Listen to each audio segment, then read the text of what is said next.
Kalau memang kita memang mau konsisten, sustainable memberantas korupsi, kan hukum penegakan hukum itu kan Anda harus menciptakan keadilan kan? Ya. Harus menciptakan kepastian kan? Anda harus menciptakan kemanfaatan kan? Tiga hal ini kan dalam penegakan hukum. Jadi kalau Anda tidak adil, tidak bermanfaat, hanya piecemeal gitu begitu, sementara sejenis Lembong ini banyak orang kayak gitu. Lembong ini sial aja. Kita meminta berdialog hati ke hati dengan presiden. Itu kita minta nanti. Artinya apakah dengan KPK atau dengan memberantas korupsi yang lain, supaya jangan melihat pemberantasan korupsi ini berada di piecemeal dan kelihatannya seperti wah gitu ya. Tetapi sebenarnya perilaku tidak berubah. Kalau sekarang lu salahin pansel, bener nggak? Iya. Nyalain pansel, panselnya ya kan? Bahkan Nyalain DPR. pansel sekarang kan yang milih presiden sebelumnya kan begitu. Apalagi ya gitu. Iya, Nyalain DPR, yang milih DPR. Nah, sekarang kan susah.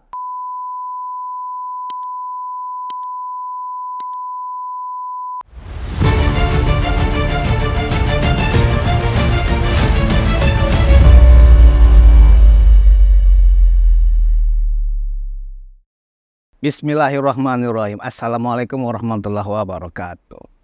Penonton Unpacking Indonesia bersama saya Budi Ismauruf Piliang kembali menemui Anda masih di ruang konsensus. 10 hari setelah Presiden Prabowo menjadi presiden secara resmi, pemberantasan korupsi sepertinya memang kejar tayang. Kita melihat kasus-kasus besar mulai diungkap dan bahkan maklar kasus atau Markus terbongkar dengan nilai yang fantastis. Belum pernah sebesar ini penemuan hampir 1 triliun ya di sebuah rumah pejabat hukum. Dan juga yang menarik adalah kontroversi ditersangkakannya ya Tom Lembong ya kan oleh Kejaksaan Agung. Nah, karena ini kontroversi dan kita melihat apakah benar ini karena komitmen Presiden Prabowo, kami akan mendiskusikan hal ini dengan pegiat anti korupsi yang juga dulu adalah salah seorang wakil ketua KPK, komisioner KPK, Bang Saud Situmorang. Ya, apa kabar Bang Saud? Baik. Terima kasih Bang sudah datang. Terima kasih. Ya, langsung aja nih Bang Saud. Bang Saud melihat pemberantasan korupsi yang sejak awal kita dengar itu memang komitmen Presiden Prabowo, ini benar-benar sedang kejar tayang saat ini, sedang benar diuber sekarang oleh Presiden Prabowo. Dengan kasus Tom Lembong misalnya, kemudian walaupun itu kasus lama ya Bang ya. Nah, apakah ini adalah semangat baru? Bagaimana pandangan Bang Saud? Ya, biarkan saya juga memandangnya itu dari perspektif intelijen. Perspektif intelijen. Belum perspektif penegak hukum ya. Oke. Karena aku juga lama di dunia itu. Iya. Dalam perspektif intelijen itu ada yang namanya elemen essential information. Jadi itu kayak perintah.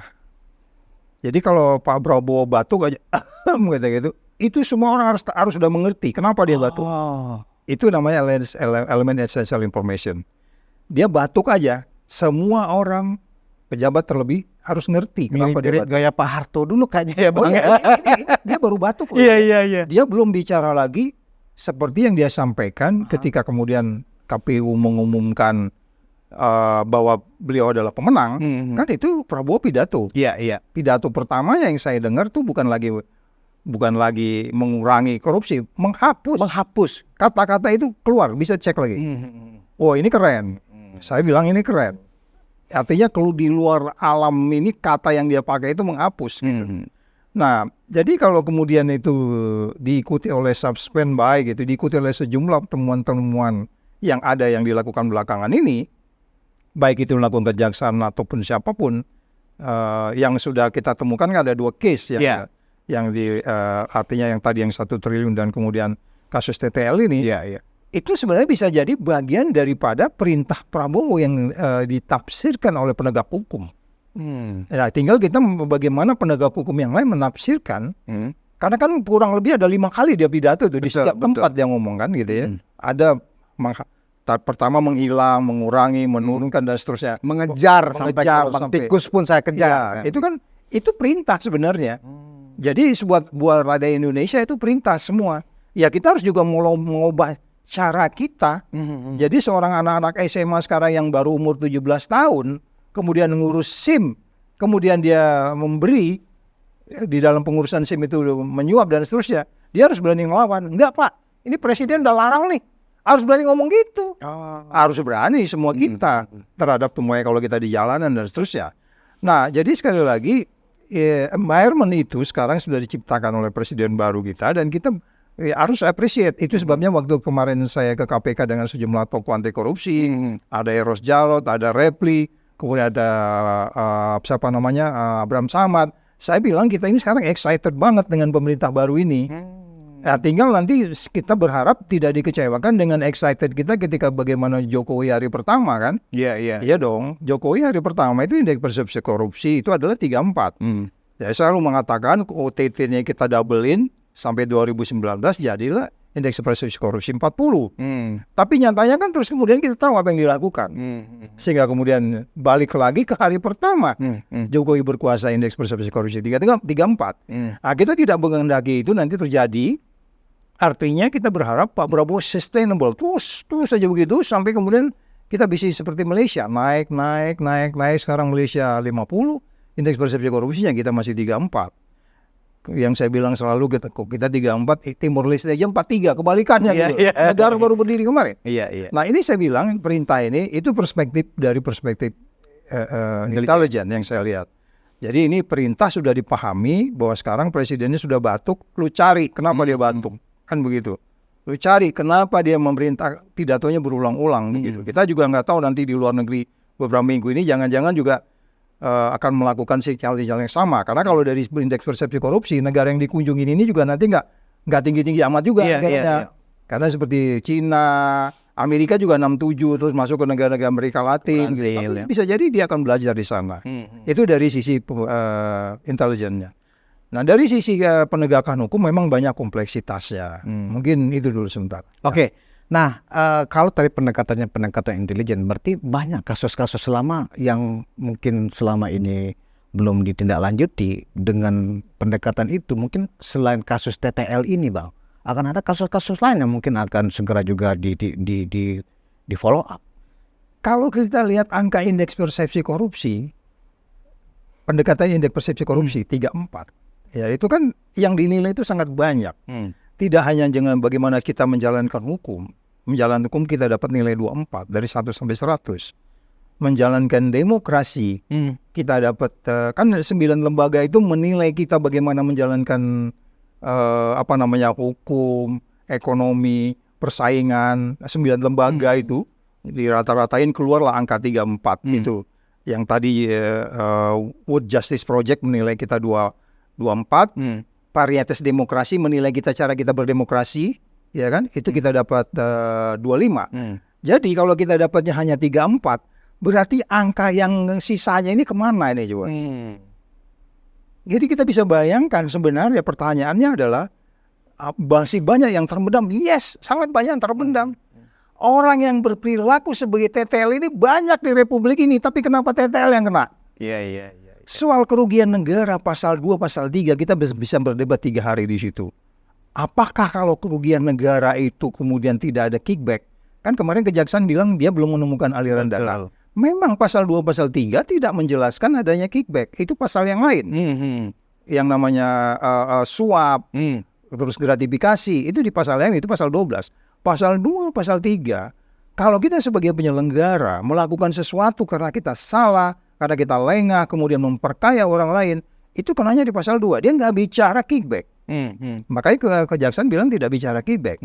Tapi pertanyaannya, kan di angka tuh kita 34 tadi itu berarti ada sekitar 60 lebih yang tidak beres angka ini untuk kita naikkan ke 100. Kita tidak bagi common sense nggak aneh buat kita bahwa ini memang hanya gunung es saja. Jadi lebih kepada pendekatan law enforcement kah ini, atau lebih kepada bahwa pemberantasan korupsi ini memang bisa akan maksimal kalau memang dibarengi kerja yang integral antara aparat intelijen dengan aparat penegak hukum. Mungkin seperti itu yang sedang diarahkan oleh Presiden Prabowo ke anggota kabinetnya, Bang. Ya, sebaiknya memang seperti itu. Jadi artinya gini loh, kalau memang kita mau konsisten, sustainable memberantas korupsi, kan hukum penegakan hukum itu kan Anda harus menciptakan keadilan kan? Harus menciptakan kepastian kan? Anda harus menciptakan kemanfaatan kan. Tiga hal ini kan dalam penegakan hukum. Jadi kalau Anda tidak adil, tidak bermanfaat, hanya piecemeal gitu begitu. Sementara sejenis Lembong ini banyak orang kayak gitu. Lembong ini sial aja kalau menurut saya, ya kan? Kenapa dia jadi oposisi gitu loh? Kalau nggak dia aman-aman aja tuh. Orang yang kayak dia ini banyak, mas, negara rugi tapi kita nggak adilin, itu banyak banget. Itu kemarin aja udah disebut. Menteri Perdagangan aja bukan dia sendiri yang melakukan itu gitu. Lepas dari kemudian itu antara gula rafinasi dengan gula putih ya kan, kayak BUMN boleh hanya putih saja, terus kemudian rafinasi oleh swasta, kemudian diputihkan dijual ke BUMN, kemudian ada selisih harga. Kalau kita hitung selisih harga juga sebenarnya BUMN itu sebenarnya ya untung dong. Orang dia nggak melakukan sesuatu dia dapat duit kok. Yang import siapa? Swasta kan? Iya. Dia dapat duit dari spread harga itu. Tapi kalau dilakukan oleh BUMN, dan dia bilang kan hanya soal menjualnya lebih mahal. Kalau menjual lebih mahal diterima oleh pasar, itu kita bisa debat lagi soal persaingan usaha. Jadi ini sebenarnya tergantung lawyernya TTL nih untuk menjelaskan kepada publik. Rugi negara atau yang disebut sebagai substance of a form di dalam audit. Di dalam audit ada istilah substance of a form. Jadi yang dia lakukan ini sebenarnya substansinya itu melewati formalitasnya. Artinya benar-benar rugi dalam pengertian seperti apa. Kalau saya bilang ini bisa berdebat kita negara rugi atau enggak. Ini swasta, nyuciin gula, dijual ke rakyat. BUMN diam-diam dapat duit. Cuman karena jualnya lebih murah aja dari harga pasar. Tapi basically negara rugi enggak? Kalau menurut kejaksaan kan rugi 400 miliar, Bang. Iya, karena dia jual dia sebenarnya harganya itu harusnya lebih ada selisih yang kemudian harus ini. Tapi sebenarnya BUMN-nya melakukan apa ketika itu? Yang import kan mereka. Yang memutihkan gula dan menjual ke masyarakat. Kemudian ada selisih harga karena harganya lebih mahal dari yang harus harga eceran tertinggi. Tapi sebenarnya dari secara ekonomi BUMN-nya cuma diem-diem itu. Dapat uang gitu loh, sisinya diselesaikan ke mereka. Ini bisa berdebat panjang. Makanya saya bilang kalau kita berdebat di situ, di pasal 2 itu akan banyak kompleksitasnya. Dan memang masih banyak lagi orang yang melakukan hal yang sama. Apakah itu di dalam membangun kereta cepat atau membangun proyek-proyek tertentu gitu ya. Itu semua ada berapa negara sebenarnya rugi karena kebijakan. Ya, kebijakan yang dibuat itu negara menjadi rugi. Makanya kemarin itu ada perdebatan di pasal 2 pasal 3 ini. Yang disebutnya sebagai judgment rule gitu ya kan. Jadi logika kita gitu. Jadi itu masih diperdebatkan saya pikir. Tapi kan unsurnya di dalam pasal itu kan, Bang, dia tidak saja memperkaya diri sendiri, tapi juga memperkaya orang lain. Unsur memperkaya orang lain mungkin yang dimaksudkan oleh kejaksaan ini, Bang. Oh iya, makanya di pasal 2 pasal 3, pasal 2 itu adalah memperkaya, di pasal 3 itu menyalakan kegunaan memenang. Pasal 3-nya, pasal 2-nya itu. Jadi di situ memang tidak bicara kickback. Jadi Thomas Lembong harus menerima, oke, Anda jujur, Anda nggak menerima sesuatu seser pun, tapi undang-undang menyatakan begitu. Itulah warning kepada semua penyelenggara negara, Anda harus hati-hati untuk memutuskan sesuatu. Kita hargai Thomas Lembong bahwa dia nggak menerima sesuatu, tapi kita juga ngerti kan yang namanya bisnis gula ini kayak gimana. Ada sejumlah perusahaan-perusahaan yang di bawah institusi tertentu kan di situ, yang dia nggak bisa keluar dari tekanan-tekanan itu untuk memutuskan itu gitu. Itulah yang saya katakan pasal 23 ini harus dipahami betul sebagai setiap penyelenggara negara. Jujur saja tidak cukup, bro. Nah, tadi Abang juga menyebut sebenarnya kalau memang modelnya seperti ini harusnya Menteri Perdagangan sebelum Tom Lembong kan juga banyak. Dan sesudah Tom Lembong juga banyak. Nah, berarti nggak hanya Tom Lembong yang bisa jadi akan menjadi diperiksa barangkali karena kesalahan kebijakan. Ini kan terkesan ini kan kesalahan kebijakan. Sejumlah pengamat hukum atau pakar hukum pidana mengatakan kesalahan kebijakan tidak bisa dipidanakan. Nah, ini pro kontra seperti ini menurut Bang Saud gimana? Itulah yang disebutnya business judgment rule itu. Jadi kalau kita mau teliti nanti sedikit detail bagaimana mereka menemukan angka itu kan nanti diaudit oleh BPK itu. Saya membaca laporan 2015-2019, laporan yang dibuat oleh BPK. Saya nggak tahu apakah itu masuk dalam, tapi saya udah baca laporannya. Bahwa di situ sebenarnya memang ada beberapa penyelenggara lain yang sebenarnya harus bertanggung jawab dan cukup itu ditegur oleh menteri. Karena ini kan menteri nggak tangani detail-detail kayak gitu ya. Menteri nggak begitu dong. Jadi jangan-jangan sekali lagi yang disebutnya mens rea itu nanti niat jahat itu akan diperdebatkan di pengadilan. Dan saya yakin kalau ketemu lawyer yang bagus, ini Lembong bebas. Ini bebas Kalau kan? punya keyakinan Iya, seperti karena itu ya. kan ini udah kita bicara, masih banyak yang lain juga, angkanya lebih gede kan? Yang diimpor lebih banyak. Betul. Ya bagaimana keadilan? Kita kan udah bicara tadi, hukum adil, hukum yang benar, hukum yang pasti. Iya. Anda nggak bisa Anda menghukum orang, sementara impor itu masih berjalan, prosesnya juga sama mungkin, bahkan spread harganya bisa jadi lebih besar, bahkan juga itu dilakukan memang, ya negara kita memang selalu kurang gula, nggak ada cerita cukup gula di negeri ini. Jadi itu aja udah by common sense, dia impor karena gula kurang waktu itu kan. Iya. Ya, jadi saya katakan, tergantung lawyernya Lembong nih, bisa nggak menjelaskannya itu bahwa sebenarnya pasal 23 itu pertama, you boleh bangga, lu nggak korup di situ, nggak ada kickback, tapi lu salah, business judgment rule lu salah. Karena gini, dari Undang-Undang 30 2004 itu disebut bagaimana yang disebutnya tata kelola pemerintahan yang baik. Iya. Di situ dijelaskan itu ada aturannya. Jadi hati-hati Anda kalau jadi pejabat negara, jujur aja, baik aja itu nggak cukup, itu harus kita paham di situ, ya kan? Jadi sekali lagi, ya oke, Anda bisa tegak bahwa saya memperkaya orang lain karena gue lengah, gitu. Saya nggak nerima sesuatu, tapi hukum harus pasti. Itu yang saya katakan kembali lagi tadi, pertanyaannya, ini yang sesudah dan sebelumnya ini melakukan yang sama. Iya. Nah, ini yang saya katakan kembali lagi, kalau kita tidak follow up ini, indeks persepsi korupsi kita ke depan akan turun. Karena pihak luar melihat, loh ini karena dia pernah oposisi ya. Jadi unsur tebang pilih ini justru turut mempengaruhi angka indeks persepsi. Oh iya, jelas. Orang akan bertanya, kan diakui penyelidikan itu adalah Oktober 2023 kan? Iya. Oktober 2023 itu Lembong tuh paling kritis waktu itu. Paling kritis waktu lihat aja sequence-nya. Jadi orang bertanya, jadi Bos Saud kok pikirannya jadi kayak gitu? Loh ini namanya aksi reaksi. Berarti sejak Oktober 2023 barangkali di mata siapapun lah itu.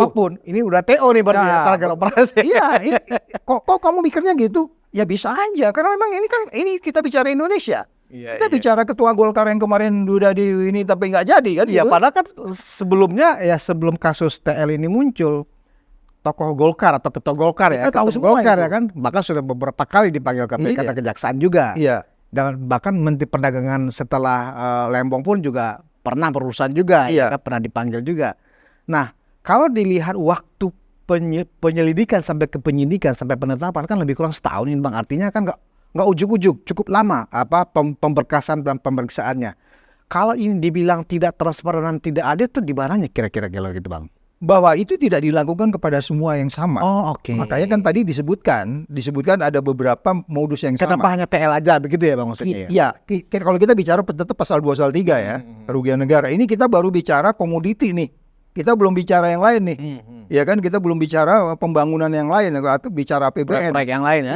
Iya kan, kita belum bicara lagi, kita bicara umpamanya PNBP, penerimaan negara bukan pajak dan seterusnya. Jadi ini semuanya angka 34 itu sebenarnya rakyat kita tuh nggak boleh terkejut, termasuk yang 1 triliun di rumah seseorang tadi juga. Iya. Kita nggak boleh terkejut, kita nggak terkejut lagi. Sebelumnya juga udah pernah terjadi itu kan, yang sebelumnya bahkan terhadap hakim maupun terhadap orang-orang yang non hakim di Mahkamah Agung sebenarnya. Jadi secara keseluruhan yang perlu kita mau gambarkan adalah kalau kita kembali kepada konsistensi yang disampaikan oleh Prabowo tadi, ini pesan ini harus kita tanggapi bahwa ada angka indeks persepsi korupsi yang kecil yang 34.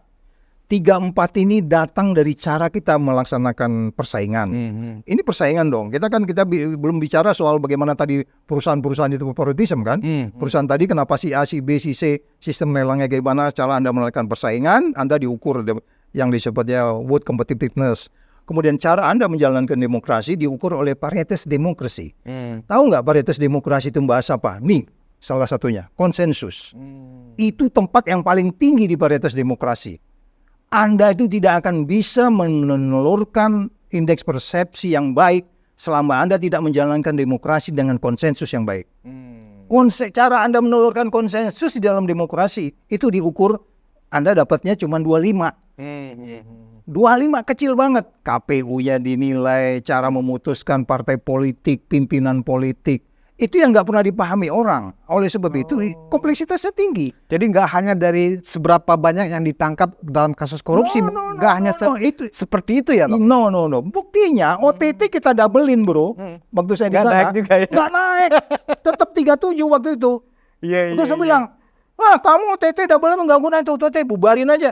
Bukan begitu, karena yang dinilai itu banyak. Makanya saya bilang 9 lembaga. Cara lu berdemokrasi, cara kita menyaingi menghadapi persaingan, cara menata hukum, cara menata pendidikan, perilaku hakim, perilaku jaksa, perilaku TNI, perilaku polisi, perilaku Semuanya dinilai. Semua Pak, keluar angka itu gitu loh. Itu udah terbukti kalau kita OTT kita doublein gitu. Benar-benar. Tetap aja 37. Karena memang dinilai banyak. Cuman orang marah. Loh kan nggak ada gunanya kan OTT. Bukan itu bro. Cara kamu menentukan wakil kamu di DPR pun itu dinilai. Kan ini kan para ahli. Ya kan? Jadi World Economic Forum, cara kita memimpin ekonomi, terus Komisi Persaingan Usaha. Keluar angka itu. Yang 37 tadi dari 9 lembaga itu. Nah ini yang nggak pernah dipahami orang. Nah kita berharap Prabowo memahami itu. Ya kan? Karena dia intelijensinya tinggi dan dia harus komprehensif melihat ini. Jangan juga diukur dari menjara-menjarain, enggak. Ini dugaan saya indeks persepsi korupsi kita turun nanti tahun ini. Kalau memang terindikasi semuanya tebang pilih ya Bang? Yes. Itu semakin menyudutkan kita. Beberapa anggota kabinetnya Prabowo Gibran ini kan terindikasi pernah diperiksa juga dalam peristiwa hukum sebelumnya Bang. Nah kalau memang terindikasi unsur itu tidak dilakukan secara imparsial seperti kasusnya TL ini ya kan, siapapun di mata hukum diperiksa. Bisa jadi memang dugaan Bang Saud benar bahwa indeks persepsi korupsi tetap akan turun selagi memang Presiden Prabowo tebang pilih juga kepada anggota-anggota kabinetnya yang bermasalah. Apa begitu Bang? Itu saya nggak ada ragu di situ. Cuman persoalan kita ini kan negara kita. Ini bukan soal kita benci kepada pemerintahan baru atau kita benci kepada pemerintahan lama, suka pemerintahan baru, suka pemerintahan. Enggak. Ini persoalan kita sama-sama. Korupsi ini musuh kita sama-sama. Semua kita harus menghadapinya. Jadi kalau kemudian ada sebuah proses favoritism, bahkan mendismiss bahwa ada persoalan-persoalan yang sebenarnya sudah harusnya diselesaikan. Kita juga kemarin kan sudah mendengar siapa-siapa yang berada di dalam jajaran kabinet yang punya potensi. Katakanlah kita tidak menuduh mereka, tapi menurut saya dari sisi manajemen resiko, itu resiko tinggi semua berapa orang tuh. Ya kan? Itu berisiko tinggi loh. Tanpa perlu menyebut nama ya? Ya, tanpa menyebut nama. Itu berisiko tinggi, semua kita juga tahu. Nah, ini yang saya bilang risiko-risiko harus ditanggung oleh pemerintahan baru ini. Oke, orang bilang, alah pasal tenang aja, itu Prabowo 3 bulan ini resapel nih. Tapi kan itu ketidakpastian. Pasar akan membaca itu gitu kan. Nah, sama kemudian waktu kita kemarin datang ke KPK itu kan we send strong signal to the market, kita mendorong sinyal ke pasar bahwa ini loh yang kami lakukan ini sejalan dengan misi presiden baru kita. Kan gitu. Presidennya teriak anti korupsi terus. Ya kita harus excited gitu kan. Ya saya pakai kata itu kemarin di KPK. Kita excited untuk itu gitu. Jadi risiko-risiko tadi itu mungkin bisa diperkecil dengan kemudian ada efisiensi, mengubah strategi, mengubah gaya dia memimpin. Ini gayanya kan malah makin ngaco kan, ada yang ngirim surat keluarga jadi urusannya urusan kementerian gitu ya kan. Terus kemudian bicara angka yang kemudian gak jelas arahnya kemana, yang kemarin salah satunya minta sekian triliun segala macam itu ya. Jadi sekali lagi risikonya di kabinet yang sekarang itu risikonya sebenarnya tinggi. Iya. Nah ini yang saya pikir, saya yakin Prabowo lebih paham itu. Dia tahu juga lah, nggak mungkin dia masukin begitu aja nama-nama itu. Dan kita berharap risiko-risiko itu bisa diantisipasi oleh mereka-mereka ini, ya. Karena kita nggak bisa mengatakan orang bersalah sampai pengadilan memutuskan itu. Betul. Itu azas praduga tidak bersalah. Gitu. Nah, tadi Bang Saud menghitung-hitung bahwa kalau pengacara Melembong ini bagus atau kuat, TL bisa bebas. Nah, berdasarkan asumsi apa itu, Bang? Ya, diantaranya adalah itu pasal 2, pasal 3 itu pun di pasal 2, pasal 3 itu sering terjadi perdebatan. Ada kerugian negara, tetapi tidak ada kickback. Ini banyak ada beberapa masab di sini. Bahkan beberapa penyidik itu kalau ada pun kerugian negara, tapi kalau nggak ada kickback, dia itu masih melihat itu masalah aja Pak, dia lengah aja nih, lembung nggak detail aja ini. Itu masih di beberapa penyidik dan penuntut masih seperti itu alur pemikirannya, mainstreamnya. Apalagi kalau kemudian kita bicara hakim. Hakim kan melihat kayak begini pasti lihat, ya yang kayak gini mah banyak ini, banyak ini bisa ribuan ini antri. Ya kan, tanpa kita mempengaruhi hakim ya. Iya. Dan saya yang berada di sekian tahun di penegak hukum, yang beginian mah banyak. Bahkan kadang-kadang saya sebel gitu. Ini rugi nggak negara? Rugi Pak Saud. Terus gimana? Main kan? Nggak ada kickbacknya Pak. Sebel nggak kayak gitu? Nah ini termasuk yang saya sebenarnya melihat ini, saya berada di dua badan saya ini kayak analog dan digital nih. Iya kan? Wow. Di lain pihak itu benar bahwa pasal 2 pasal 3 itu nggak lihat kickback, tapi pada bagian lain keadilannya seperti apa? Dalam banyak kasus karena nggak terbukti ada kickback itu biasanya lolos ya Bang? Dalam beberapa case ya kita berdebat sama penyidik. Ya 5 pimpinan KPK kan nggak bisa maksa. Keputusan harus kolektif kolegial. Sama dengan saya nggak tahu di kejaksaan sistemnya kayak gimana mereka memutuskan ini, ya kan? Jadi sekali lagi pasal 2 pasal 3 ini, makanya kemarin saya di satu podcast di mana itu mengatakan bahkan 3 orang pimpinan KPK mantan minta pasal 2 ini diganti, pasal 3 ini, pasal 2-nya dihapus karena itu memang akan bisa digunakan seperti kayak begini nih. Politisi bisa digunakan, dan pasal 3-nya itu lebih spesifik tidak dimaksudkan swastanya gitu. Karena itu yang saya bilang kembali lagi, ini yang saya bilang di banyak tempat. Oke, pasal 2-3 ini akan berdebat di banyak tempat. Mari kita jabarkan, karena piagam PBB anti korupsi yang udah kita tanda tangan di dalam ini UNCSC, United Convention Against Corruption, itu udah mengatakan lu jabarin tuh namanya kerugian negara itu apa. Mereka udah bikin gitu. Jadi dari review pasal 2-3 ini, lu jabarin tuh yang kerugian negara itu yang lu maksud tuh apa. Nah, kalau MK bilang kan kalau potensi itu nggak boleh. Jadi benar-benar bisa dihitung gitu ya. Nah ini memang bisa dihitung menurut mereka gitu. Jadi sekali lagi, daripada kita bicara pasal 2-3 yang masih seperti ini, dia akan menjadi lebih mulus kalau undang-undang KPK-nya diperbaiki, bukan undang-undang pasal ini, bukan KPK yang di mana diganti undang-undangnya. Itu yang saya katakan kembali lagi, kalau Prabowo keren, udah bikin perpu kembalikan undang-undang KPK supaya kemudian KPK bisa menjadi mensupervisi case ini. Jadi kalau memang kita mau, kejaksaan kita supervisi juga bahwa sebenarnya kasus kayak gini ini banyak, itu ratain semua. Kalau cuma lembong seorang, kacau juga kita kan, nggak adil juga kita kan. Jadi itu mungkin. Nah, kalau begitu Bang, ini politisasi hukum berarti menurut Abang yang sekarang ini seakan-akan pro kontra itu bisa dimaklumin atau itu nggak perlu terjadi sebenarnya? Untuk penilaian ya untuk case ini, untuk case Tom Lembong. Oh iya. Karena banyak yang selama ini tokoh-tokoh anti korupsi ya kan justru mempertanyakan kasus Tom Lembong ini. Biasanya kan setiap ada tokoh yang tertangkap oleh KPK atau kejaksaan, mereka selalu mendukung. Nah kali ini Bang justru berbeda. Nah menurut Abang nih hal yang wajar nggak nih teman-teman Abang ini? Ya makanya saya pikir kita berdua di sini nggak kita berdua aja yang mikir kayak gitu. Orang di luar juga memikir yang sama. Jadi itu yang saya bilang, itu yang disebutnya di dalam ada buku yang namanya Wisdom Crowd ya. Orang yang berpikir banyak, orang yang mikir banyak tuh pasti lebih bijaksana daripada kita berdua. Gue bisa debat nih pikiran gue sendiri. Ternyata di luar gitu kan. Ya itulah kenapa sosial media itu kan pikiran orang banyak. Walaupun kadang-kadang sosial media ada misi-misi tertentu yang kemudian valuasinya berbeda gitu ya. Tetapi saya katakan kembali lagi, apa yang dilihat oleh publik bahwa pendidikan politik hukum kita itu masih seperti yang kita lihat sekarang. Ya kan? Politik hukum loh ya. Kita belum hanya bicara politik saja, tidak bicara hukum saja. Artinya apa yang dipikirkan oleh sekarang itu seperti yang saya pikirkan, yang juga Anda pikirkan, yang menurut saya ini menjadi bagian penting untuk kemudian bisa nggak diselesaikan selama Prabowo 5 tahun. Ya, ini yang menurut saya jangan kejadian nih. Ya kita berharap Prabowo naikkan indeks persepsi korupsi. Kan saya selalu bilang di banyak tempat, kalau dia bilang mau tumbuh 8% ekonomi, indeks persepsi korupsinya, regresi liniernya kalau saya hitung-hitung, itu dia harus berada angka di 60, which is di atas Malaysia. Amerika juga nggak tinggi, 67 kok dia. Karena kalau indeks persepsi korupsi suatu negara itu naik, biasanya akan disertai dengan kepercayaan investor untuk masuk. Kan begitu Bang? FDI kita akan meningkat, kan begitu? Itu sangat common sense. Abang melihat penegakan hukum yang dari awal itu sudah cukup bagus ya dari Presiden Prabowo. Ini dalam rangka itu barangkali Pak Presiden kita. Oh iya, makanya kita berharap kan ini kan baru berapa bulan nih. Yang belum bulan Bang, baru minggu. Ya itu kan. Yang kita harap, yang saya bilang tadi itu elemen essential information atau perintah batu yang disampaikan oleh Pak Prabowo tadi itu, kita respon gitu. Jangan enggak lah, itu kabinetnya juga begitu.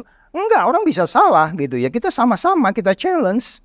Ya kan, kita men-challenge mereka untuk kemudian yang enggak boleh kan kalau Anda itu menyampaikan sesuatu yang tidak common sense, tidak ilmiah, tidak demokrasi, jangan lupa indeks persepsi korupsi itu muncul dari konsensus yang kuat, which is itu judul kita. Iya, itu diukur cara kita membicarakan sesuatu, cara kita memutuskan sesuatu. Anda nggak bisa paksa harus dengan cara gini, harus dengan cara begini. Itu nggak boleh begitu. Itu konsensus itu di tempat yang paling tinggi. Dan esensi demokrasi itu adalah konsensus. Iya kan? Dan indeks persepsi korupsi kita itu diwarnai oleh demokrasi kita yang rendah, 25 nilainya. Which is itu konsensus paling tinggi sebenarnya kan gitu. Jadi sekali lagi, bagaimana ini ke depan bisa dijalankan, apa tadi itu, perintah batuk tadi itu, kita pakai biar gampang ingat aja Bisa nggak kita menafsirkan batuknya Prabowo ini dengan cara kita di lapangan gitu. Kita anggap case yang 2 ini ya oke, itu udah kita anggap bisa menaksirkan itu. Tapi sekali lagi, sustainable nggak sih? Betul. Karena janji yang sama pernah disampaikan oleh Jokowi. Nah, seperti yang Bang Saud bilang tadi, publik ini juga punya cara berpikir sendiri-sendiri, ya kan? Dan kita juga, elit juga nggak bisa untuk memaksakan cara berpikir publik, ya kan? Apalagi dengan maraknya sosial media. Setiap orang bisa menjadi jurnalis, setiap orang bisa menjadi pakar. Kan begitu. Ya kan? Nah, sebagian dari publik yang kita monitor dari sosial media melihat memang, wah ini sebenarnya Tom Lembong ini kan karena sakit hatinya aja karena konteks masalah penilaian 11 dari 100 itu barangkali kan begitu ya Bang. Jadi ini dianggaplah ya udah dikerjain, diambil dulu deh satu apa seperti itu. Nah, itu seolah-olah menjadi sebuah diskursus yang mendapat pembenaran. Sehingga kalau tadi Bang Saud mengatakan indeks persepsi korupsi itu tidak saja dari seberapa banyak kasus korupsi ditangani, tapi juga dari cara menanganinya. Nah, menurut Bang Saud ini gimana nih? Apakah dengan model seperti ini, IPK kita benar akan relevan, akan bagus jadinya? Enggak jaminan. Saya udah bilang tadi, OTT kita doublein. Indeks persepsi korupsi stuck di 37. Sebelumnya kan naik 36, naik 1, 37, doublein lagi gitu. Karena memang pihak luar, di dunia luar itu mereka kan menilainya pakai teori. Ini kan angka ini, 34 ini datang dari banyak organisasi, mulai World Economic Forum, saya kira tadi, World Competitiveness Test Index, World Justice Project, Paritas Demokrasi, Economic Intelligence Unit, ya selain Economic Forum tadi, Political Economic Risk Consultancy di Hong Kong, Persi, itu 9 lembaga itu para ahli yang datang menginterview orang, karena itu persepsi orang dengan kayak gini juga. Kita aja udah kita lihat persepsinya, itu mah ini, itu mah ini. Nah artinya makanya saya bilang kembali lagi, kita harus benar-benar memastikan bahwa hukum kita tegakkan dengan adil dengan di dua kekuatan bukti, lepas kelemahan hukum kita masih ada di pasal 23 tadi, lepas ada kesempurnaan kita di kejaksaan, kelemahan kita di kepolisian, kelemahan di KPK. Sekarang di KPK itu banyak perdebatan, bahkan ketua KPK-nya sendiri di Komisi 3 udah ngomong bahwa penyidik itu udah nggak patuh sama kita lagi gitu ya. Kan dia ngomong kan. Itu detail loh itu. Itu satu kata itu menggambarkan KPK secara keseluruhan dari sisi intelijen. Dari sisi intelijen satu kata itu menggambarkan KPK secara keseluruhan. Saya boleh salah loh. Tapi pengalaman saya menunjukkan satu kata itu bisa menunjukkan seseorang siapa dia sebenarnya. Ya nggak? Bagaimana sebenarnya di dalam. Nah kalau kemudian badan-badan pemberantas korupsi masih begitulah caranya. Enggak jaminan indeks persepsi akan naik. Nah ini kita beritahu kepada tim Prabowo. Bisa jadi kita berada di wrong way, you have to go back gitu ya. Cara lagi, evaluasi lagi. Itu makanya kemarin waktu para senior ada 4 generasi mantan pimpinan KPK datang. Kita meminta berdialog hati ke hati dengan Presiden. Itu kita minta nanti. Artinya apakah dengan KPK atau dengan memberantas korupsi yang lain, supaya jangan melihat pemberantasan korupsi ini berada di piecemeal dan kelihatannya seperti wah gitu ya, tetapi sebenarnya perilaku tidak berubah. Nah ini yang kita jaga sebenarnya. Bagaimana sebenarnya sehingga kemudian indeks itu naik kayak Malaysia tuh pelan, Anwar Ibrahim terus konsisten gitu ya. Sekarang berada di angka mereka di 50. Kita jauh di 34, sangat jauh dengan negara tetangga. Padahal kalau kita lihat sama-sama Melayu juga gitu ya kan. Ya kan? Intel Melayu juga kan. Tapi mereka kenapa? Karena ada konsistensi yang terus begitu bertahap. Itu mungkin agak sulit. Betul. Jadi masalah konsistensi dan tidak ada tebang pilih. Nah, kalau misalnya kita melihat peran KPK dalam hal konsistensi penegakan hukum, kalau kita menilai bahwa ada keseriusan dari Presiden Prabowo. Kalau kita lihat case-case lama yang masih ngambang atau nggak jelas Bang, misalnya begini Bang, kasus misalnya mantan ketua KPK Firly Bahuri yang sampai sekarang itu kok nggak jelas kasusnya seperti apa. Ini kan sebenarnya juga perlu ditunggu oleh publik. Kenapa Presiden juga tidak memerintahkan aparatnya untuk segera itu dituntaskan? Atau misalnya kasus Harun Masiku misalnya, ya kan, yang juga masih terkait dengan KPK. Nah, hal-hal ini kan sebenarnya justru kalau itu kemudian dipastikan, tadi abang bilang ada 3 ya, Iya, hukum ada yang kepastian adil. ya kan, Ya. ada kemanfaatan ya. Ya. Nah, berarti gak hanya kasus-kasus seperti TL ini yang harus dilakukan oleh Presiden. Hal-hal yang seperti tadi akan dilakukan oleh Presiden Prabowo nggak? Ada keberanian nggak kira-kira menurut Bang Saud? Ya, jadi kalau by definition itu ini kan anti korupsi ini kan bagaimanapun kita belajar dari negara-negara dan belajar juga dari bagaimana negara yang lebih sejahtera, negara yang lebih pasti. Bagaimana PBB juga itu berdiskusi dari banyak dunia, mereka menyimpulkan. Salah satu kesimpulannya adalah kalau Anda punya perkara 10, 8 itu di luar korupsi, ya kan? Tapi 2 di luar korupsi, Anda harus selesaikan bahkan yang 2 ini. Karena korupsi harus diselesaikan lebih dulu. Itu bahkan udah kayak begitu. Dan di dalam sistem hukum kita juga udah disebut korupsinya harus dibereskan dulu daripada perkara yang lain. Nah, kalau kita kembali ke Firly umpamanya begitu ya, itu kan yang dirusak nilai di KPK itu. Saya tadi diskusi, di KPK itu ada 9 nilai, yaitu yang dirusak. Kemudian ada nilai organisasi yang dirusak. Nah, kalau kita mau mungkin mengembalikan nilai ini, ya bagaimana kita menciptakan bahwa KPK itu adalah organisasi yang benar-benar menjunjung 9 nilai yang tadi jujur, peduli, mandiri, tanggung jawab, berani, sederhana, adil. Saya selalu mengulang di banyak tempat, kita KPK nggak perlu orang yang jujur tapi penakut, kan? Ya kan? Percuma juga kita jujur tapi penakut gitu. Ya dia juga harus sederhana. Apakah naik helikopter sederhana kan gitu kan? Nah, ini nilai-nilai seperti ini kan sebenarnya bukan nilai yang ada di KPK. Ini kan basically nilai anti korupsi yang harus dimiliki oleh Presiden sampai ke bawah. Bahwa Anda harus jujur, Anda harus peduli, masih ada orang lebih miskin. Sekarang Presidennya peduli, masih ada stangtin. Ya kan? Masa kita nggak peduli? Stangtin ini kan salah satunya penyebabnya juga korupsi. Karena kita nggak punya uang banyak untuk mengatasi supaya pendidikan itu bebas. Karena ya tingginya kebocoran kan? Iya, kebocoran termasuk umpamanya BPJS kan gitu. Jadi sekali lagi kalau pertanyaannya bagaimana case-case yang besar, baik itu case yang menarik perhatian masyarakat maupun yang tidak menarik perhatian masyarakat, ya kalau menarik perhatian masyarakat itu kan bisa jadi karena memang dieksploit oleh media kan. Gitu. Jadi tidak hanya kasus-kasus yang muncul, tapi kasus-kasus yang berada di bawah ini masih banyak case-case di bawah itu yang kelihatannya sederhana, umpamanya gitu. Ada seorang menguasai suatu tambang ilegal, tapi kemudian itu jadi dilegalkan, diekspor. Itu kan masih terjadi di banyak tempat. Jadi maksud saya bagaimana sebenarnya kita bisa membuat sebuah perencanaan yang kemudian memastikan bahwa hukum itu berlaku untuk semua orang dalam pengertian pemberantasan korupsi. Jangan lupa kalau pemberantasan korupsi pasti ada politik di situ. Nah, sekarang politik hukum yang menjadi penting dan kemudian politik dalam pengertian konsensus untuk memutuskan ini yang paling penting, ini yang harus selesaikan. Karena kan strategi bisa berubah, sistem bisa berubah, keahlian orang bisa berubah, terus kemudian struktur bisa berubah. KPK diubah, diacak-acak, kemudian polisi bikin lagi struktur baru ya kan. Tetapi nilai di dalamnya, kalau Anda tidak 3 nilai tadi itu dan 9 nilai tadi itu, ya kita nggak akan menghasilkan apa-apa.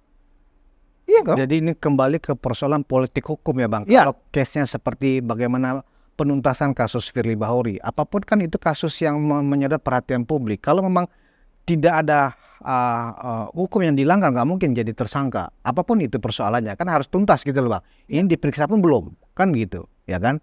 Kemudian juga kasus Harun Masiku, itu kan juga mungkin persoalan politik hukum. Ya. Artinya ada konsensus ya yang harus berbarengan dengan itu. Ya. Kalau itu tidak bisa diungkap sampai 5 tahun ke depan, apa penilaian Bang Saud terhadap kepemimpinan seorang Prabowo hukum dalam pemberantasan korupsi?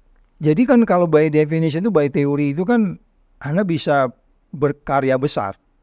Indeks persepsi Anda, korupsi Anda bisa bernilai besar. Even itu dengan cara umpamanya kayak Anwar Ibrahim. Saya selalu ngambil contoh ini. Lo ya, korupsi semua lo, awas lo. Ya yang ngomong gitu aja tuh. Ngikut tuh semua kepada KPK-nya sana, MICC di Malaysia. mereka masuk ke banyak tempat. Jadi jangan melihat yang besar-besar juga. Yang besar itu pun itu akan bisa diruntuhkan dengan perilaku yang kecil-kecil. Sebagai contoh, ya kan? Yang kecil-kecil itu udah perilaku korupsi. Kan orang selalu bilang, ya yang gede-gede lah. Enggak. Makanya kalau di Singapura, tukang supir truk, saya selalu ngambil contoh sebelumnya diskusi dengan di sini juga di podcast ini, supir truk menyuap supir forklift di pelabuhan, hanya nyuap $1, itu jadi urusan KPK-nya sana.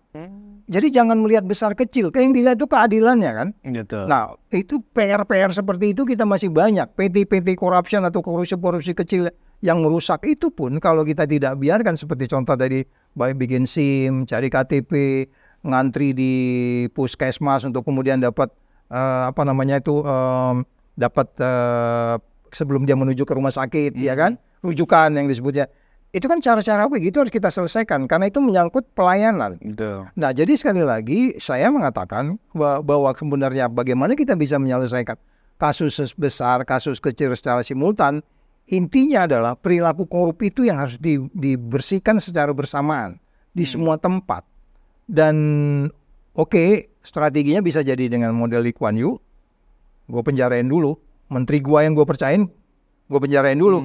Nah ini Prabowo juga begitu. Kalau dia keren, orang dia percayain, dia penjarain dulu. Berhenti semua nih. Berhenti semua. Orang yang paling dia percayain karena korupsi, penjarain, itu pasti ngikut semua. Iya. Itu pengalaman negara-negara begitu. Apalagi sekarang Presiden Prabowo menunjuk kepala BIN yang memang itu, anggaplah itu orang yang benar-benar dipahami kemampuannya, realitasnya, ya kan, kepala BIN yang baru sekarang, M. Herindra. Nah, dengan konteks beberapa kasus yang unsur politik hukumnya tinggi seperti Harun Masiku, mungkin juga kasusnya Pak Firly, ya kan, apakah ini kemudian menjadi suatu yang memang harus di-PTS-kan aja atau memang nggak akan diungkap, Bang? Kalau saya bilang sih hukum nggak begitu. Nah, hukum itu harus adil. Kalau memang unsur-unsurnya memenuhi, kita harus selesaikan itu secara baik, ya kan? Bagaimana kita bisa menyelesaikan kemudian di sana ada excuse di belakang hari, itu yang saya bilang di salah satu TV swasta kepada lawyernya Setia Novanto, si Fredrik yang soal Pak Pao itu kan. Saya ketemu dia, saya bilang, Mas Fredrik, di mata saya kamu lebih berharga, di mata saya bilang, kamu itu lebih berharga daripada orang di luar sana itu masih korup terus belum bisa kita penjarain gitu. Jadi artinya kalau Firly dipercepat diproses, Masiku juga dipercepat proses. It's nothing to do with losing face, man. Ya nggak mesti juga PDI mesti kehilangan muka atau Firly dan keluarganya kehilangan muka, enggak. Justru disitulah dia bisa bangga dengan keluarganya. Saya bisa salah, saya mau tahu siapa di bumi ini nggak pernah salah. Ya jalankan peradilan itu, nanti kemudian dia dipotong sesuai dengan tahapannya, ya kan? Sebagaimana kita menghargai Fredrik yang menghalang-halangi penyidikan sampai di skenario Bakmao itu. Berarti memang harus ada perintah dari Presiden Prabowo juga untuk terhadap kasus-kasus yang unsur politik hukumnya tinggi. Oh ya, itu kemudian akan membuat rakyat itu merasa adil. Oh iya ternyata, dan rakyat ini pun jadi hati-hati. Iya dong. Ya kan, oh itu temennya sendiri dipenjarain, apalagi lo kan, orang lagi jadi begitu kan. Sikap Presiden Prabowo yang mendukung penuntasan kasus politik hukumnya tinggi itu justru memberikan sebuah penilaian yang bagus buat Presiden buat nantinya. Kita semua. Iya. Bahkan buat terdakwa, bahkan buat si keluarga terdakwa, buat politik kalau dia partai politik akan lebih baik, ya kan? Yang nggak boleh itu adalah Anda mengadili orang dengan abuse. Anda harus mengadili itu dengan wise. Kalau orang menimbulkan kebencian, memakai kata-kata yang tidak baik di dalam segala macam di sosial media, kita pelajarin. Ya itu dong, itulah gunanya namanya mengajari orang untuk kemudian wisdom itu muncul. Ini kan sekarang anak-anak nggak pernah kita ajarin wisdom kan. Kita biasakan anak-anak menggunakan jarinya dengan menggunakan apapun. Muncullah itu upu-upu apa itu kan. Ceritanya kan begitu kan. Iya kan. Seorang semuda begitu menghina-hina orang yang lebih tua gitu loh. Jadi maksud saya, ini secara keseluruhan kita harus membangun wisdom itu yang menurut saya rule itu, hukum itu menjadi pintu terdepannya. Dan itu yang menaikkan indeks persepsi korupsi. Jadi bukan karena, kan saya udah bilang tadi, lu double-in OTT nggak naik bro. Percuma lo. Kita doublein OTT, stuck di 37. Sementara perilaku untuk menekan korupsinya tidak berubah. Ya kan berubah. Jadi makanya dia harus simultan. Perilaku orang, perilaku masyarakat, speeding di jalan tol. Lu pernah nggak orang speeding di jalan tol dihukum? Padahal udah jelas itu 85 km maksimal. Tetap aja 120 ya kan, nggak pernah dihukum, nggak pernah didenda. Itu yang saya bilang kembali lagi, yang belum diatur di negeri apa kan gitu. Kalau di luar negeri kan kita lihat di jalan-jalan tol tuh kan ada kayak Speeding kamera kan, speed kamera itu. Kalau di luar negeri di Eropa Langsung besok tagihan. tagihan ya kan besok. gitu loh. Loh, di kita kan cuma sekedar foto-foto doang, kok nggak ada tagihan? Ya, itu yang saya bilang kembali lagi, itu namanya nggak adil. Iya. Ada juga yang diadilin, saya dengar dipotret, cuman dia aja gitu. Yang lain gimana? Iya, iya. Adil. Itu yang saya bilang, membangun anti korupsi, perilaku korup, Anda harus simultan masuk di banyak tempat, di mana apa yang tertulis Anda harus jalankan. Nah, soal itu kemudian nanti, iya pada time being itu 2-3 minggu orang kan malu lah, stres. Sama dengan Tom Lembong ini. Oke, nanti begitu dia keluar, kadang kan vonis berapa, orang tahu dia hanya memperkaya orang lain, dia nggak dapet. Ya dia akan jadi master campaign-nya Anies juga ya kan? Ya kan ikut juga di barisan itu gitu kan? Iya dong, dia bisa tegak gitu daripada orang di luar sana masih korup, nggak bisa dibuktikan, bahkan sudah masuk penyidikan, karena ada case-nya kita tahu kan? Nah itu yang mungkin yang nggak pernah kita pahami bagaimana indeks persepsi tadi keluar itu yang dilihat sebagai sebuah nilai yang datang dari kepastian hukum dan keadilan dan hukum yang bermanfaat tadi itu gitu. Dilihat dari latar belakang Presiden Prabowo dan kemudian komitmennya sebagai seorang patriot ya kan, Abang menduga atau menilai apakah ada unsur abuse yang ada dalam kebijakan-kebijakan Pak Prabowo dalam penegakan hukum atau pemberantasan korupsi ini ke depan? Kita nggak bisa memastikan seseorang itu tidak berubah. Oke. People change, man. Orang bisa berubah kan? Iya dong. Orang tuh makin tua tuh pasti makin wisdom. Mestinya. Itu pasti, itu pasti. Nggak mungkin juga lah. Kita tahu bagaimana peristiwa-peristiwa 98 dan seterusnya itu masa lalu, ya kan? Mungkin kalau saya di situ pun bisa jadi juga lebih galak, nggak ada jaminan juga. Karena seseorang menjadi sesuatu itu kan lingkungannya. Ya pengaruh lingkungan, tidak hanya dirinya saja gitu kan. Karena memang environment waktu itu masih memungkinkan kayak begitu. Beda dengan sekarang. Kalau sekarang seperti itu juga dilakukan, berarti udah sangat sulit. Tapi saya pikir nggak mungkin. Anda tahu sekarang ini, semua orang punya stasiun TV sendiri kan? Iya. Lu nggak cocok dengan siapa, lu ngomong aja. Tinggal mau pakai apa aja.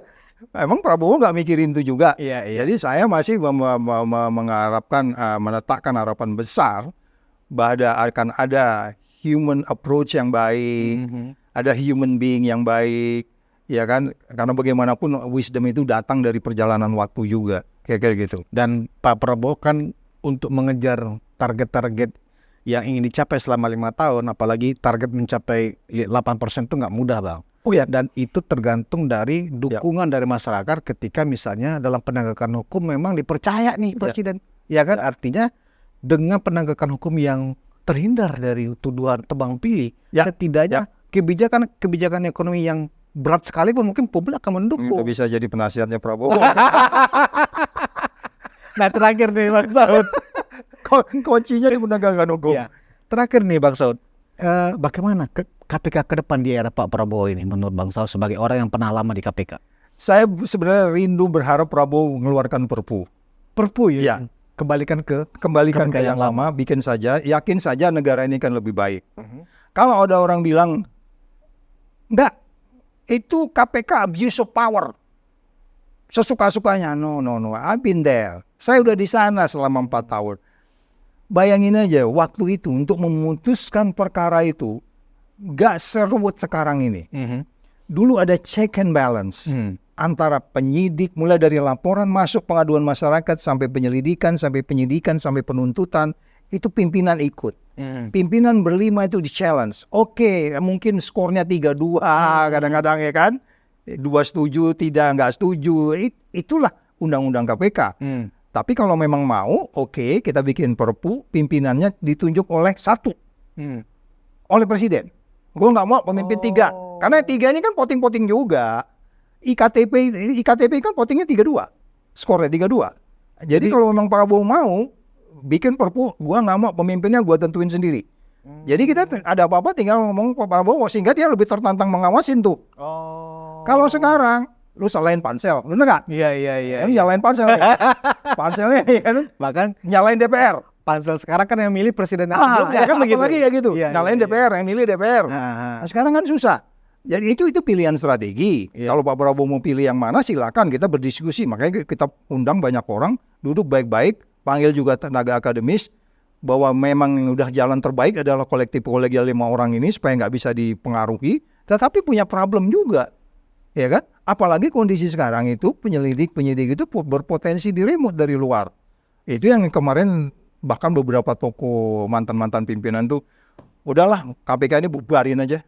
Nggak ada gunanya. Iya, Saya malah mau nanyakan itu, Pak. iya itu beberapa senior yang pernah kerja Kan nih. sudah nggak berguna kan. Iya. Apalagi kan secara konstitusi kan memang fungsinya sifat ad hoc kan begitu, Pak. Ya, sebenarnya itu masih debat juga kalau ad hoc Itu ya. pun debat. Kalau piagam PBB kan kita harus punya satu badan permanen. Iya. Ya kan? Mungkin di masa periode sebelumnya iya, tapi piagam PBB itu memang menyebutkan kita udah tanda tangan bahwa harus ada badan yang permanen. Tapi kan cara kita membuatnya itu sehingga kemudian dia independen itu yang jadi masalah. Yang kemudian sudah jalan sampai indeks persepsi korupsi 40, oleh Jokowi diganti undang-undang itu sehingga dia bagian dari pemerintah, bahkan menjadi ASN, nggak gampang juga mencat ASN, ya kan? Begitu juga dengan Dewasnya. Nah, ini yang kita harapkan dari Prabowo adalah mari duduk, pikiran aku terbatas, pikiran kita juga terbatas, para ahli masih banyak, ya kan, di perguruan tinggi, mereka belajar hukum. Mari kita duduk sama-sama mengeluarkan satu kesimpulan bahwa gue mau, ini kalau gue bilang umpamanya Prabowo-nya, Iya. gue selesai memimpin, indeks persepsi korupsi kita mendekati Amerika. Wah, susah Pak Saud. Siapa bilang susah? Amerika 67 kok, kita bikin aja 62. Ya kan? Ya masih ada ngawur-ngawur juga kan di Amerika 67 itu kan. Trumpnya masih kayak gitu kan, kita tahu kan. Itu bisa.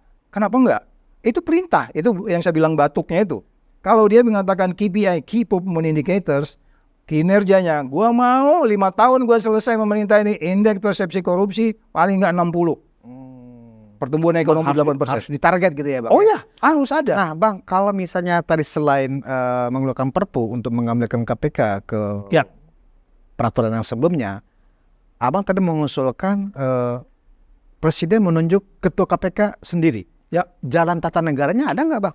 Ada. Secara formil. Ada banyak negara di Amerika tuh nggak ada KPK malah. Dalam konstitusi kita, dalam undang-undang kita, apakah keputusan Presiden mengeluarkan semacam kepres menunjuk Ketua KPK sendiri di antara yang sudah dipilih oleh DPR, itu bagaimana prosedurnya menurut Abang seperti apa? Apakah lewat Ansal ini juga enggak? Apa beda dia menentukan Kapolri dengan Kejagung? Oh, oke. Dua-duanya penegak hukum, ya kan? Jadi, Tapi kan mereka kan bagian dari kabinet, Bang. oh iya, kalau memang KPK kan enggak. kalau memang dia perlu bagian dari kabinet atau di luar kabinet itu as a matter of bagaimana dia strukturnya kan. Yang paling penting kan sebenarnya nilai yang diciptakan oleh KPK ini apakah nilai-nilai yang benar yang kita sebut tadi itu untuk menjamin itu. Daripada 5 ini kadang-kadang kesulitan kita lama gitu ya berdebatnya gitu ya. Karena memang banyak constraint-nya.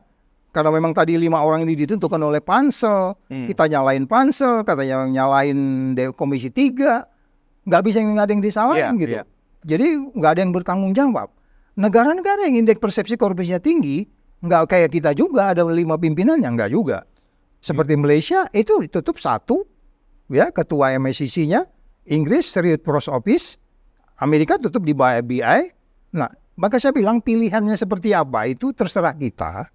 Apakah itu struktur ditunjuk langsung? Tapi saya lebih percaya, lebih gampang kita mengatakan kalau pimpinannya 1 dan itu langsung ke presiden. Bagaimana dengan masalah independensi KPK nanti, Bang, kalau model pemilihan ketua KPK-nya seperti itu? Negara lain sudah menjalankan itu. Yang paling penting adalah dia sudah dibentengi oleh KUHAP, dibentengi oleh undang-undang KPK-nya sendiri, dibentengi oleh kemudian undang-undang Tipikor-nya sendiri. Ya kan, kalau Tipikornya masih ada carut-marut tadi pasal 23 itu kita nggak boleh, harus dijelaskan di dalam penjelasannya yang namanya kerugian negara itu apa, state loss ini ya kan, supaya harus dijelaskan kerugian negara yang tidak ngantongi, gitu. Jadi kejadian kayak begini kan Dia karena memang lalai, tapi memang harus dihukum karena nggak bertanggung jawab. Karena yang namanya Undang-Undang Nomor 30 tahun 2004 itu, yang namanya Good Corporate Governance, pemerintah yang baik dan bertanggung jawab itu, Anda harus detail masuk di situ, harus patuh pada undang-undang yang lain.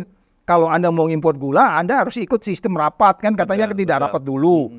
Walaupun gula kan kurang. Padahal sebenarnya nggak perlu rapat juga, gula orang kita lihat sendiri kok. Mau menunggu rakyat kelaparan dulu tuh, mau nunggu rusuh dulu. Ya pemerintah menteri jalan dulu gitu.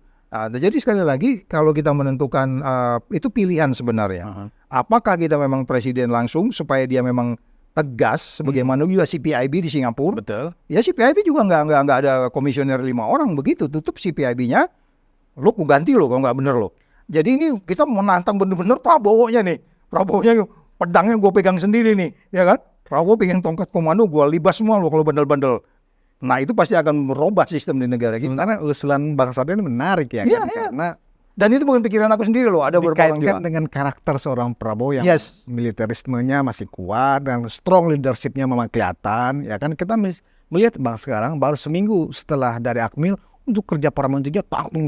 Artinya begini, mereka melihat memang presiden ini memang beda dengan presiden sebelumnya. Oh yes. Telah masalah ketegasan, visi dan Ya. seterusnya. Nah, kalau memang usulan dari Bang Saud, ketua KPK harus orang yang dipilih presiden langsung.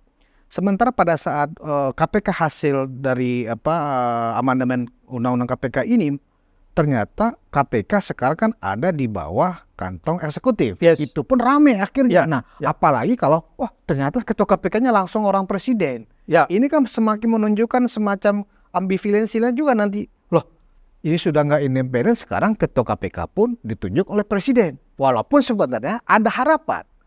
Kalau langsung di bawah presiden dengan karakter seperti Pak Prabowo, ini justru makin cantik nih sebenarnya, ya kan Bang? Makanya saya bilang risiko tadi. Saya tanya sekarang. Ini hostnya ditanya, Mbak. Mana risikonya lebih besar? Kalau 5 orang pemimpin daripada 1 yang ditunjuk oleh Prabowo. Risiko termasuk risiko kita untuk menuduh, kamu nggak popom. Kalau Abang bertanya ke saya, Ya. ya kan dalam konteks karakter seorang presiden kita seperti Prabowo, Yang sekarang saya lebih setuju usulan Abang. mirip dengan Lee Kuan Yew kan? Ya, Temannya sendiri dipenjarain kan? misalnya saya presiden, saya tunjuk Bang Saud sebagai ketua KPK. Artinya kan saya bisa langsung memantau langsung, Bisa mengganti, nggak bisa perlu mengganti, pansel-pansel ya gua kan? dan saya pasti akan memonitor tuh dengan ketat, Yes, kan begitu. Yes, dan itu yang disebutnya pedang pemberantasan korupsi itu dipegang oleh presiden. Kita ingin mempertegas itu. Bukan di tangan pemimpin 5 orang ini yang kemudian dia dipilih juga. Kita tahu juga milihnya. Gue kan pernah dipilih, gue tahu juga cara mereka milih gue gitu loh. Walaupun itu beresiko juga ya Bang. Berisiko. Beresiko Tapi disalahgunakan. oke, iya. Itu makanya tantangan betul buat beliau. Apakah dia masih abuse of power atau enggak? Iya. Ini yang dia akan menciptakan. No, I'm not abuse of power any moment, gitu kan? Ibarat ketika itu ditunjuk oleh presiden, ibarat pedang di tangan, bisa melukai musuh tapi juga bisa melukai diri sendiri, kan begitu ya? Nah, itu pasti dong. Itu pasti. Itu makanya saya bilang kalau secara overall resikonya pasti akan lebih minim ada dibandingkan dengan yang baik tadi yang ditentukan oleh 5 tadi itu. Jadi kalau kita lihat daftar isian masalahnya, kalau kita mau lihat ya bagaimana sampai akhirnya pemimpin 5 itu kan banyak, termasuk pasal 23 tadi itu kan banyak sejarah-sejarah itu diarahnya ke masa lalu. Jadi kita nggak melihat ke depan. Iya kan? Nah, jadi kalau kita melihat ke depan bahwa ini kemudian dipimpin oleh orang yang benar-benar wisdomnya sudah berbeda, ya kita harus, dan itu tantangan buat lihat. Sekarang gini aja deh. Tantangan kita buat Prabowo, kita sudah pernah memilih presiden 8. Ya kan? Termasuk Anda. Sekarang buktikan bahwa Anda the best dari yang 7. Mau nggak dia? Pasti mau. Kan semua ini bicaranya, ini semua menteri, semua presiden sebelumnya kan jualan anti korupsi.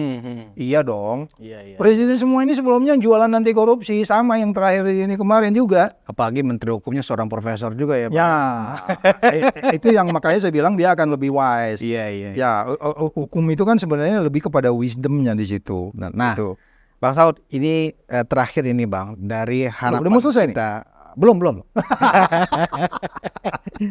Saya mau minta closing statement dari case Tom Lembong.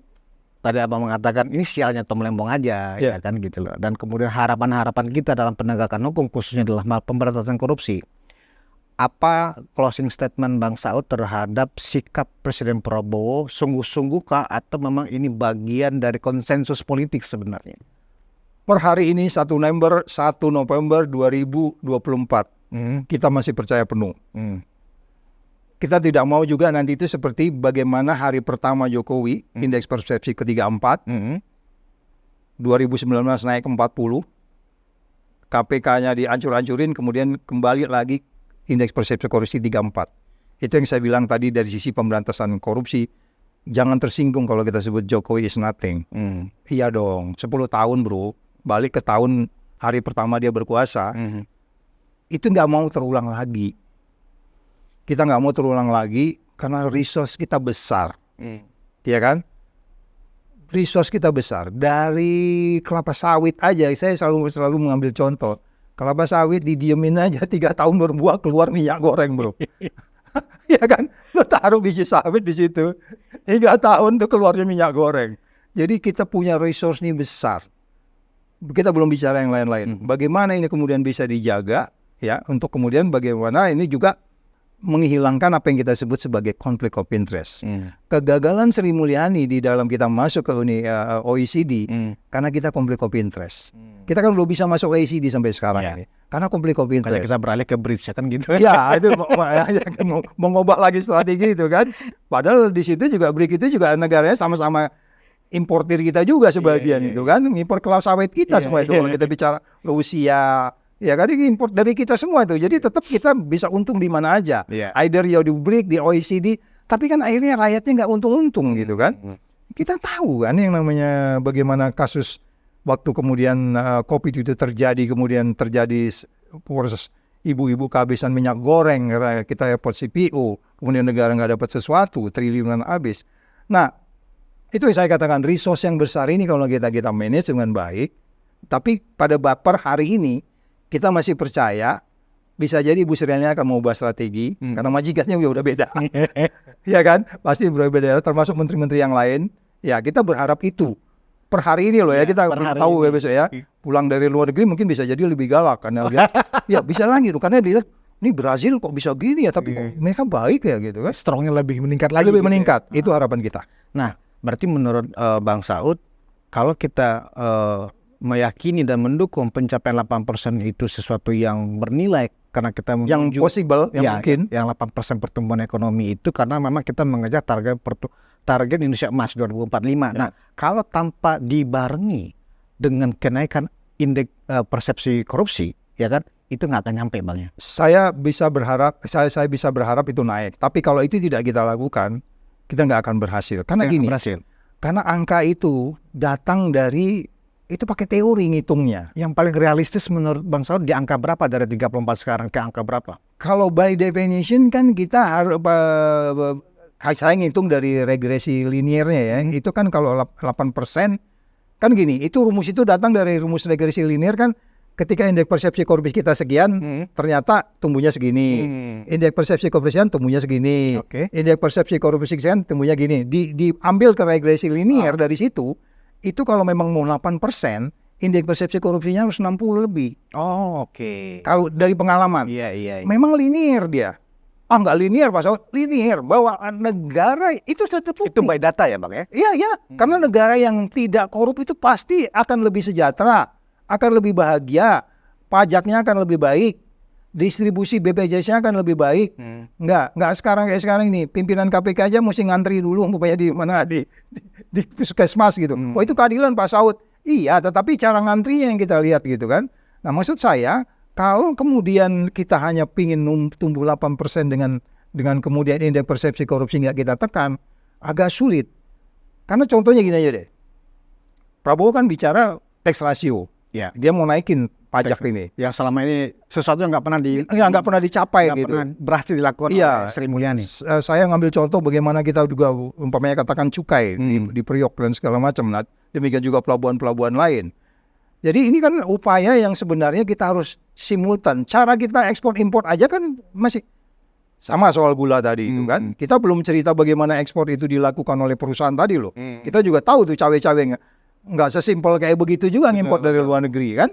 Ya, jadi sekali lagi saya tetap berharap dan kita yakin betul di bawah kepemimpinan ini bisa indeks persepsi korupsi naik, kemudian pertumbuhan ekonomi 8% bisa dicapai, sehingga Indonesia 2045 itu bisa kita capai, dan sekaligus behavior yang mau kita ubah ini kan perilaku sekarang. Oke. Perilaku menteri, perilaku masyarakat, perilaku guru, perilaku politisi. Yang kelihatan itu sekarang itu kan sesuka mereka aja gitu. Mau ngapain aja, ada ADRT nggak disepakati. Lu lihat aja sekarang organisasi, hampir semua organisasi itu double loh. Kepengurusannya 2 tuh. Wah ngerti ini mereka ngerti konsensus nggak sih? Ini konsensus nih. Ini pesannya keren nih. Ngerti bisa organisasi itu hampir semua double sekarang. Coba cek guys satu-satu. Nah, mereka ngerti konsensus nggak? Enggak. Ini pokoknya yang punya uang aja yang ngatur. Wah kacau nih negeri. Ini yang akan diperbaiki oleh Presiden Prabowo ya, Pak. Itu yang berat. Value itu yang sangat berat. Itu yang saya bilang sebenarnya kalau kita katakan ada beban yang sebenarnya sangat berat di pundak untuk kemudian kita harus membantu itu. Baik. Ya. Terima kasih Bang Saud Situmorang. Banyak sekali pesannya yang wajib didengar oleh Presiden Prabowo. Penonton Didengar oleh kita semua. Kasihan Pak Prabowo sih. Konsensus Unpacking Indonesia. Demikian perbincangan kami dengan Bung Saud Situmorang, banyak sekali pesan dan ternyata menurut analisa mantan Wakil Ketua KPK kita ini, kalau memang pertumbuhan ekonomi 8% itu memang ingin dikejar oleh pemerintah, harus berbarengan dengan kenaikan indeks persepsi korupsi. Semoga hal ini menjadi catatan yang dipertimbangkan oleh Presiden. Demikian dan kita ketemu dalam episode berikutnya. Wassalamualaikum warahmatullahi wabarakatuh. Waalaikumsalam warahmatullahi wabarakatuh.